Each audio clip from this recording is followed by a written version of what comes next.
নমস্কার বন্ধুরা, আমি শিপু মজুমদার। আমার রান্নাঘরে আপনাদের স্বাগত জানাই। এইটা হলো আইড় মাছ। মশলা মেখে নিয়েছি, নুন, হলুদ, লঙ্কা, সরিষা বাটা, একটুখানি আদা বাটা, রসুন বাটা। এই যে পাতায় তেল দিয়ে দিয়েছি। এখানে মাছ দিয়ে দেবো সাজিয়ে, বড় বড় মাছের পিস, আইড় মাছ।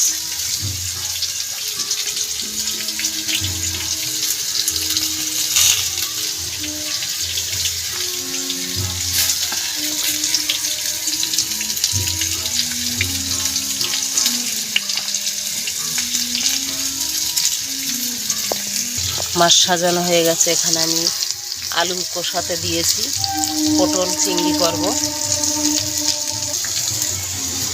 কড়াইতে একটা পাতা দিলাম আগে, তারপরে এই মাছটাকে দিয়ে দেবো পাতা শুদ্ধ। এবার একটা থালা দিয়ে চাপা দিয়ে দেবো। আপনারা চাইলে চাটুতেও বসাতে পারেন, আমি কড়াইতে বসিয়েছি।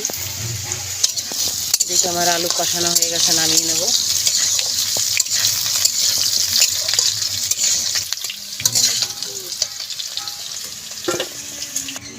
আলু নামিয়ে নিয়েছি। এবারে এই তেলেই পটল ভাজা দেব।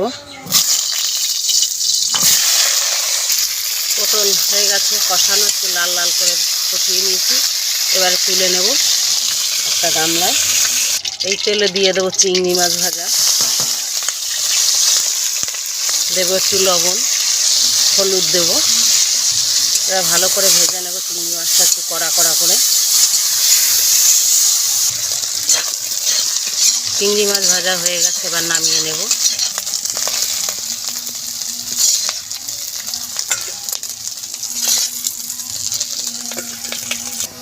কড়াইতে দিয়ে দেবো তেল, দেব জিরা, লঙ্কা, তেজপাতা,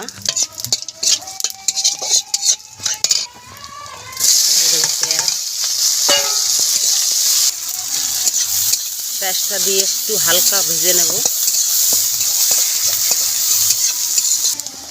পেঁয়াজ হয়ে গেছে ভাজা, দিয়ে দেবো আদা রসুন পেস্ট।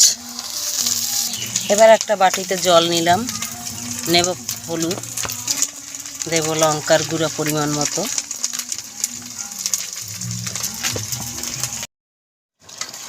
উল্টে নিয়েছি। এবারে পাতাটা ফেলে দিলাম। এবারে আবার কড়াইতে বসিয়ে দেব আস্তে আস্তে করে।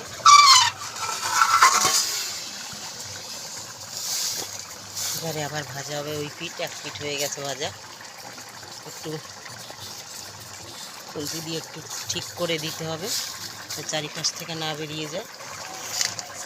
এদিকে আমার তরকারি হয়ে এসছে প্রায়। তরকারিতে দিয়ে দেবো একটুখানি গরম মশলা।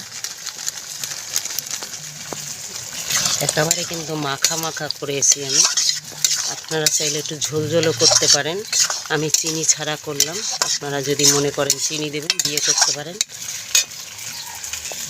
এবারে দিয়ে দেবো চিংড়ি মাছ। চিংড়ি মাছটা দিয়ে আর একটুখানি সামান্য ফুটবে, তারপরে নামিয়ে নেব। লাল লাল করে ভাজা হয়েছে। এবারে দিয়ে দেবো একটু কাঁচা তেল। কাঁচা তেল দেওয়ার 2 মিনিট পরে নামিয়ে নেব। এইভাবে বন্ধুরা করে খেয়ে দেখুন, খুব ভালো লাগবে। আশা করি এক মাছ ভাজায় খাওয়া হয়ে যাবে। তো আমি 2টো আইটেম করলাম আজকে।